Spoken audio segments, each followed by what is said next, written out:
So, as Seventh-day Adventists, we get blamed for being Pharisees, and people are trying to look at the outside label instead of looking at the internal principle.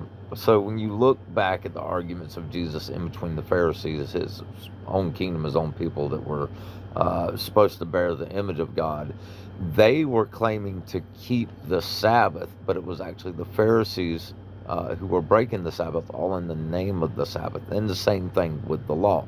They were trying to murder their own Messiah, their own Creator, all in the supposed name of the law. And they were trying to catch him and accusing him of breaking the Sabbath, but it was actually them causing to heavy burdens. And it was the traditions of the commandments of men, or the traditions of men, that were making void the law of God, all in the name of God. It was actually Jesus Christ who was keeping the law and keeping the Sabbath.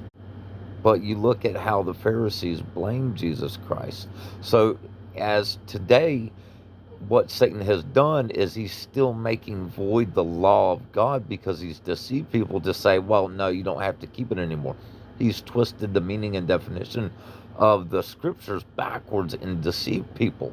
And so, principally, he still has men through one tradition, which is Sunday worship, which only comes from Rome. It's not in the Bible. There's no commandments or scripture whatsoever for the establishment of the first day of the week, period. Regardless of what you think about Colossians chapter 2 does away with it, and it's just talking about the ceremonial law, the Sabbath. It uses more than one type of Sabbath anyway, but the point is, Sunday only comes from the Roman Empire.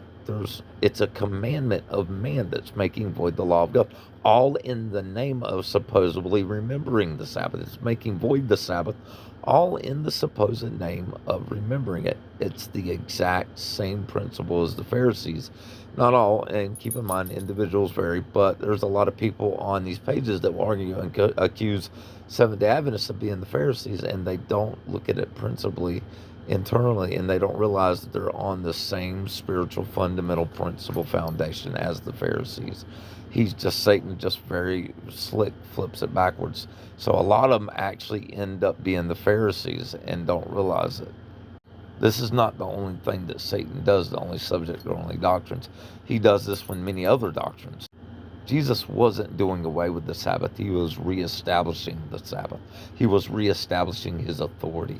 Sunday worship is a tradition of man, a commandment of man that makes void the law of God, the fourth commandment. The labels, the times, the faces, and places may change, but the principal story always remains exactly the same.